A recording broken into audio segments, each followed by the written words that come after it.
many of you heard that Boeing airplanes are grounded at the moment because of like things like doors falling off while they're driving or they're flying. I had previously if exit row, I'd love it. Give me an exit row, and now I'd still probably take an exit row. But you wear your seatbelt full time. Yeah, and maybe put my phone in the seat pocket.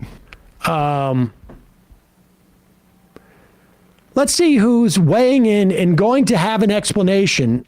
And look,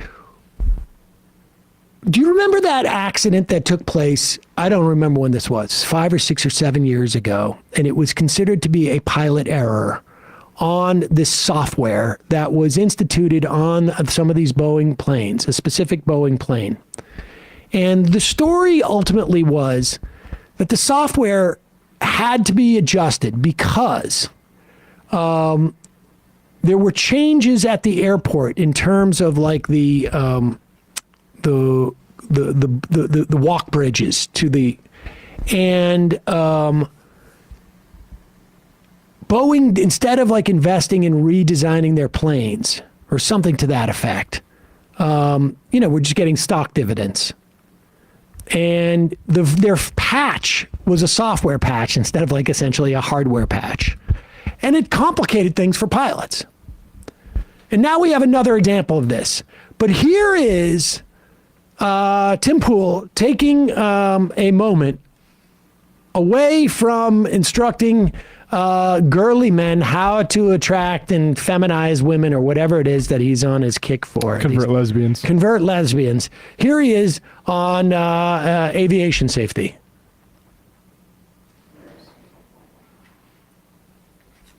And I'd like to jump into the story. Sorry.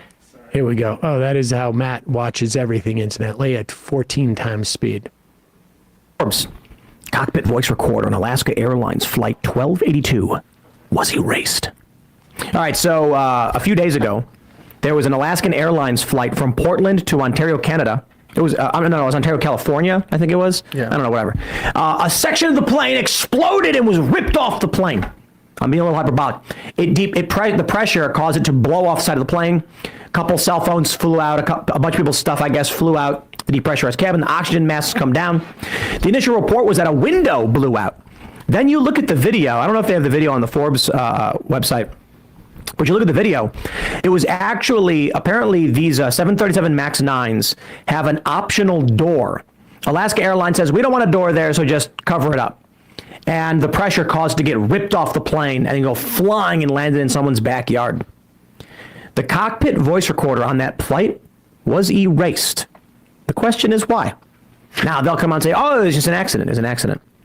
But I wonder if there's actually some malfeasance in that right now it's an argument that the planes are no good.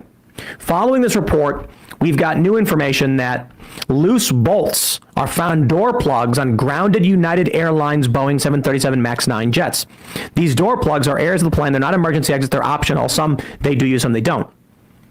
I'm wondering how much of this is actually the planes are bad, or are we looking at a diversity hire problem where we have these pilots who are incapable of doing their jobs, and so you're getting pilot error.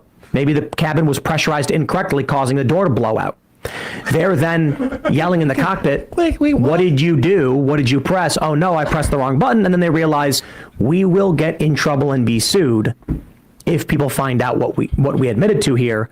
So they erase the black box voice recorder. So then it's oops, we have no idea. It must just be the planes are no good.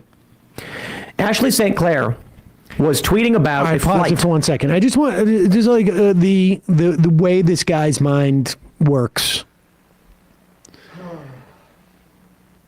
Okay, I'm going to stipulate. Okay, let's say it's suspicious that the black box is erased. That shouldn't happen. Okay, let's say that maybe it was a pilot error. Maybe they didn't pressurize the cabin correctly, which I would imagine is probably not a choice up to the pilots. It's probably pretty standard in these planes. But let's just assume that it was. Or let's even assume that it was the pilot hit the the big red button that says eject the overpressurize the cabin or eject the non-opening door button. Like, that would be a mistake. The idea that the reason why these people did that is because it was a diversity hire. How do you get from all of that, like, sort of like conspiratorial thinking, which I guess is in the realm of possibility, and particularly if you don't know any of the other stories that would explain this? Like, the pilot should not be in charge of ejecting pins that hold the plane together, I should just say. But even if the pilots are in charge of that, the idea that somehow they're diversity hires, that maybe the pilot was African American or female or Latino or gay, and that's why they were hired, and therefore they hit the wrong button that ejected the what's going on in your head? It's almost like, whether intentionally or not, he's conditioning his audience to, instead of look for corporate malfeasance, like cutting corners, for instance, it's, a corporation's hiding something, it must be their wokeness agenda. Exactly. Corporations never misbehave and cut corners. The problem is they're too willing to hire black people. But here is a non-diversity hire, a very white, very male guy named Ed Pearson, who is on Democracy Now!, who left Boeing because of the enormous DEI program corruption that was associated with them cutting corners to save a lot of money. Now, obviously, there's an investigation that's being conducted, and we still don't know a whole lot, but it certainly seems to be leaning more toward a manufacturing type of a problem. And as far as what needs to get done, again, as you kind of talked about earlier, and this is unfortunately a tip of the iceberg type situation. So there's been quite a few serious incidents that have occurred that the public is generally unaware of. Talk about your warnings as a former senior manager at the Boeing 737 factory in Renton, Washington. We're speaking to you in Seattle. You pushed Boeing leadership to shut down production operations before both crashes in 2019. Right. This has unfortunately been a long-standing issue. It's not a new thing, as you point out. The the accidents that occurred in 2018 and 2019. As you mentioned, we had a lot of problems in the factory. Everything was being rushed. We had a shortage of skilled employees. We were having all kinds of issues with quality problems. There was just incredible schedule pressure. There's a saying in the factory, they call it schedule is king. And as we were going through those types of issues, myself and others verbalized our concerns, and we did our best to try to stop the production system at that point. And unfortunately, we were sadly unable to do that. What I've been told from employees that currently work at that location is that despite the two crashes that killed 346 people, and despite the $20 billion loss to the company and criminal behavior and all that, the situation is as bad or worse than it was when I was there, which is very hard to believe. So right now, I would say that it seems like the FAA is certainly not doing their job. They're continuing to fall down on the job, and they're solely responsible for making sure that the Boeing company complies with all the regulations. And so it is very concerning. I would tell you that this incident with Alaska, I'm sure, is shocking to passengers. But for those of us who have been watching this for a while, it's really not a surprise at all. We've seen, ever since the MAX has been put back in service, over 20 serious production quality defects that have surfaced. And we're not talking tray tables, we're talking about flight-related systems. And the public is unaware of this. These are reports that go through in the FAA database. And it's not something that the airlines want to talk about. It's certainly not something Boeing or the FAA want to talk about. And so that's a real problem. The other thing we're seeing is that there's lots of requests for engineering exemptions which is really shocking when you think that after all that, why are we having the Boeing company right now ask for delays for engineering exemptions? Basically, there's at least 3 or 4 just in the last couple months where the company has made requests for petition for exemptions from legally required engineering design standards. And these are involving flight control related systems, stall management, yaw dampener, computer. Didn't mention wokeness. And let's be clear. This is not a question of incompetence. It is a question of what is the primary agenda of this company. And it's not even a question of like company. It is a question of the leadership of this company. It is the CEOs. It is the shareholders. It is the board of directors.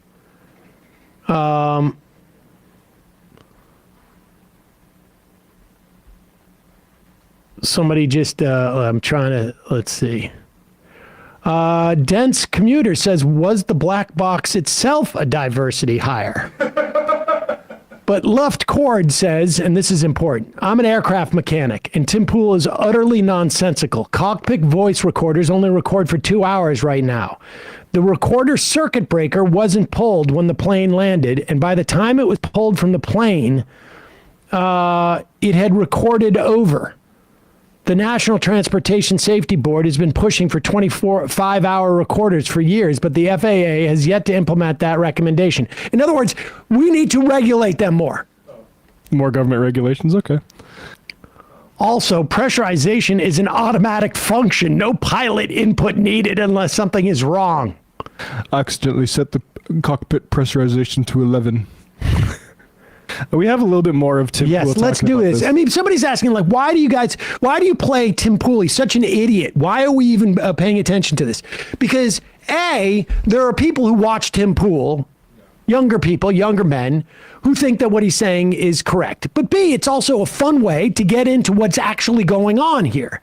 This moron thinks that some, diversity hire pilot hit the wrong button that increased the pressurization in the cabin, blew out the doors, as a cover for basically saying that this is a corporation that is trying to maximize their profits for their shareholders and are doing it. This is a classic case. Privatizing the profits, socializing the costs. The costs are going to be borne by the people who die, by the airline safety, all of this. And then at the same time, going on to his next topic and saying we shouldn't have government regulation. And, if airline companies, if airline manufacturers cut corners, they're going to lose business. And so they would never do this on their own. Unless they had somebody in the media to help them spin the failure. Right, as something unless else. there was like a total monopoly, essentially, and somebody is running cover for them by saying this is really the fault of black people. Yeah, this is elsewhere in the program, but also not entirely relatable here. Private jets. Okay, that's not the point. The point is, the cost of private jets is skyrocketing. And this is absolute insanity. 3 years ago, I'm sorry, this is about 3.5 years ago, I'm talking with some wealthy individual, and we were talking about a potential trip across the country, and I said the challenge for us is, if I do the show Friday morning and Friday night, that means I only have Saturday to fly out. So a Saturday event, like if you were going to book me as a speaker, is like basically impossible. And they said, get a private jet. And I was like, I can't afford a private jet. You crazy? And they're like, no. From the East Coast to the Midwest, we're looking at maybe like $15K round trip. And I went, really? And how many seats? Like 8 to 10, depending. And I'm like, okay. So we're looking at just over $1,000 per person for the crew to come out to do this event. That's actually not that bad. That's only a little bit more than first class. Pause it. This mofo yelled at me for not coming into his studio in West Virginia during COVID, right before a coming peak of COVID, and because he was gonna fly me down, probably coach, and put me up in some Motel 6 in West Virginia, I wasn't getting paid anything where I could spend $1,000 on everybody flying on the private jet. The whole crew. But go ahead. That's not the point. That's where it's at now. 40 to 50,000. What? Maybe. What started to happen is because of the cancellations, because of the pilot shortages, because of just the general, first with COVID, nobody wanted to fly because of all the restrictions. Now, because of the crises pertaining to these flights, anyone who can afford it is trying to afford it. Rich people before would say, I don't care if I fly commercial, I'll fly private when I fly private. What I mean by rich is, we're talking about people who have a net worth and maybe just over $1 million and a decent income to be able to handle the cost of like a $15,000 to $20,000 flight. They'd say, Every man, Tim Pool. This guy is so out of his mind. In the clip we played earlier, the section. If you're willing to say, you know what, I don't want to go first class or business class or comfort or, economy. I'm going to spend, I can drop another 15, 20 grand on the flight. I got news for you, Chief. You got too much money. Yeah, he elsewhere in that is like he was really complaining because he got moved from first class to a coach, and he's like, "Why did you do that? I would have just taken the delay," which is total people another thing people can relate to. But here's just a little bit more of the private jet discussion.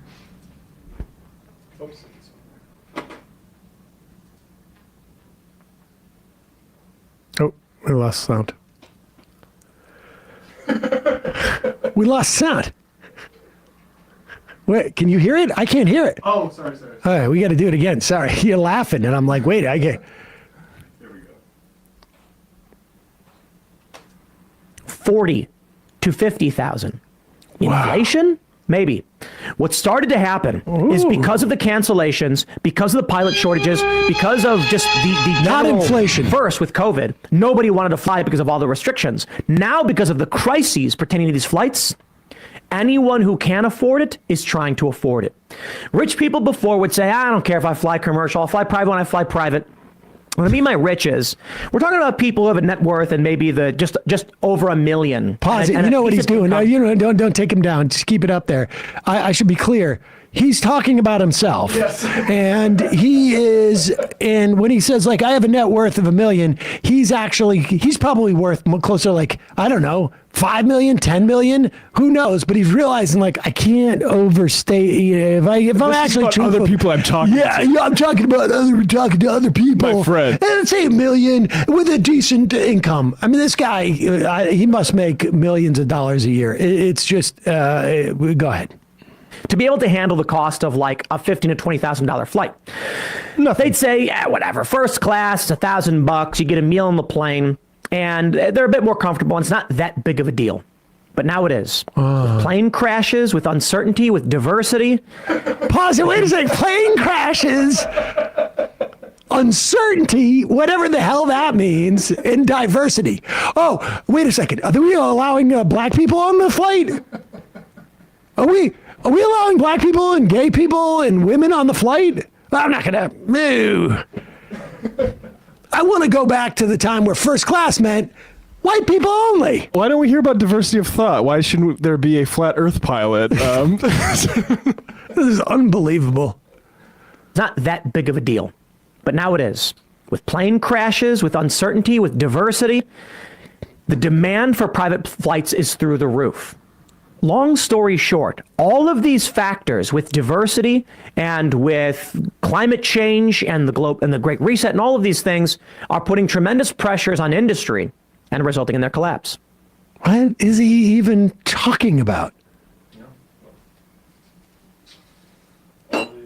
Wokeness is coming for the private jet industry. It really does feel like this guy's like, there's a real quality to like, I'm retiring in 2 years, and so I'm going to try and drive as much money as I can out of this by just talking insanity. I mean, it is very, he knows what the answer is going to be. It's diversity and anti-whiteness, whether it's this Real issue surprising. or Christmas Of course. nostalgia. Why does the airplane bolt come loose? Diversity. It's the damn black pilot wasn't back there with a screwdriver. Unbelievable. This guy's a psycho bigot. A psycho bigot. I mean, really, just like the psycho part is that he actually believes in like what he's talking. That other like I don't know. I guess That there's a coherence to what he's saying. Yeah. Calling from a 323 area code. Who's this? Where are you calling from? 323. Yeah, is this me? Yeah, it's you. Who's this? Where are you calling All right. This is Tony from California. Tony? First time, long time. Tony from California. What's on your mind? So I'm not sure why I feel like progressives and people on the left are always sort of taking a defensive position on these big court rulings.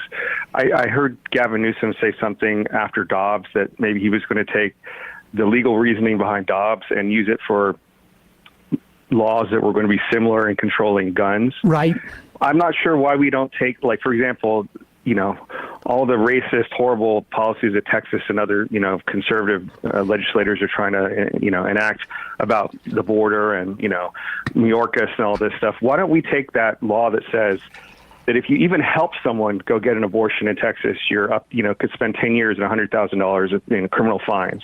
Why don't we just take that exact legislation and drop in, if you're a meat packer or you're, a big business and you help or hire undocumented immigrants, which I'm okay with, by the way, but this would hit them in their pocketbooks. The exact same law and replace abortion with something like hiring undocumented immigrants.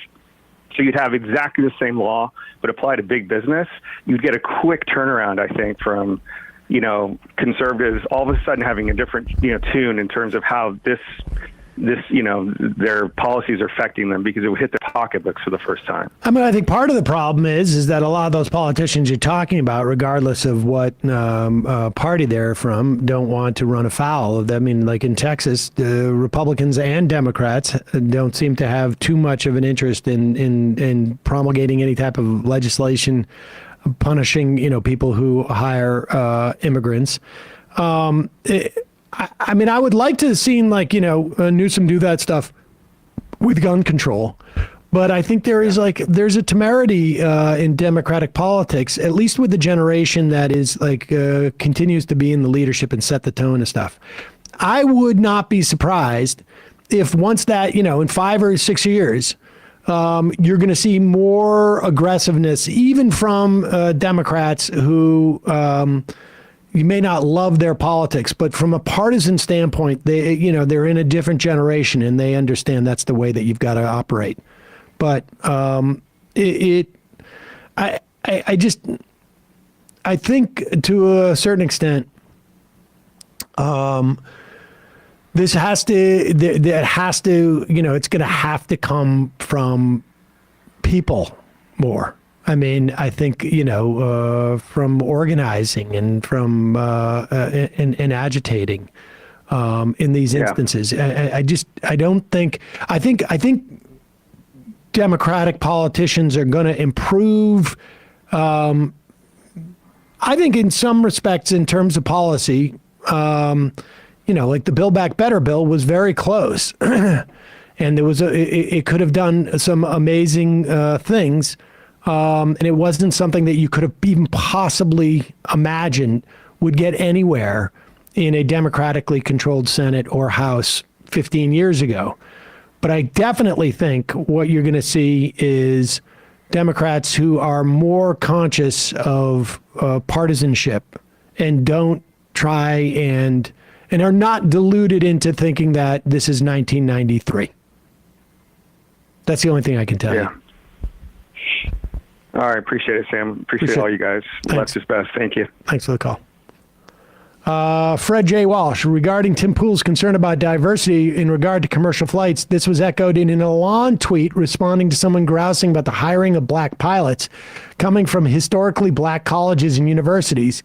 The suggested notion is these hires mean more crashes, more of Elon's mask off racism. We should say that you're far less regulated with private pilots. That's just the reality. Calling from a 360 area code. Who's this? Where are you calling from? Hi, this is Elliot. I am from Washington. Elliot from Washington. What's happening? So I wanted to bring up a couple of thoughts here. Sorry, I got all my stuff written down in the notepad. I want to make sure I go over everything. So something left out of the discussions about the Epic lawsuit involving antitrust with Apple and whatnot. Is that Epic has a lot of issues in their kind of backyard in terms of like when they acquired Bandcamp, that's had a lot of outsized impact on a lot of my queer friends. So people rely on that for a lot of income and being able to support themselves, especially after Elon bought Twitter. It's hurt a lot of fundraising efforts for communities that struggle. Sorry, I'm a little bit nervous. Wait, will you explain to me just first why is Bandcamp necessarily, like, what is it that about Bandcamp that is necessarily hurt queer friends as opposed to anybody else, or is that just like it was a space that was less hostile? It was a space that was less hostile and also very empowering for queer artists across the spectrum. Okay. And so what Epic did was they acquired Bandcamp, which was an independently run operation that was very well known for its like sort of attentive curation that was very respectful of like new and emerging like genres and things like that. That are often driven by queer artists and artists of color. And then what happened was as soon as like sort of some of the layoffs hit Epic, they specifically ditched Bandcamp sort of in retaliation, as far as anyone can tell, for Bandcamp unionizing. Because when Epic acquired Bandcamp, Bandcamp was in the middle of or had just started a unionization campaign and was successful. And then when they sold the company to the new partner, the people that were not invited to join Bandcamp under this new ownership were pretty much all of the unionized employees. Okay. So it was sort of like this weird retaliation. And this seems really inconsistent because Epic got rid of another company that they had acquired in recent years and simply gave them independent ownership of themselves again. So Bandcamp was like this special exception where they like sold it off to this weird company called Song Trader that no one ever heard of and got rid of all the unionized employees specifically. There's also just a bunch of other weird stuff that happens with Epic, like how Tim Sweeney owns like a bunch of conserved land, like 50,000 acres or something in the Carolinas. And just like these layoffs have been statistically impacting, whether it's at Epic or across the whole games industry as a whole, primarily like women and minorities and LGBTQIA folks. It's been like really devastating in this sector. Interesting. I mean, and so the point being what, like Epic is not a, forgive the phrase, white knight. I mean, look, I don't, one corporation, another corporation, I don't care. What I'm more concerned about is sort of the building of law within the context of antitrust. I don't have any allegiance to Epic. I don't have an allegiance to any corporation, frankly. Oh, of course. And I just wanted to provide this information for viewers who may not have an idea of this, just, especially in my line of work on the more like mainstream side of things. Sometimes people get in this idea of like, oh, this company's good because they're pushing for something I want. And that's not always true. I mean, you and I understand that, but I figured people would appreciate the additional context. Anyway, left is best. Love the show, Sam. Thank you so much for having me on. Thanks for the call. Appreciate it. I mean, I'm so old. I remember when Google's motto was "Do no evil." They really had to. The meeting where they had to say like, hey, you know what? I think we're going to have to get rid of that. Big tech is in bed with Big Con.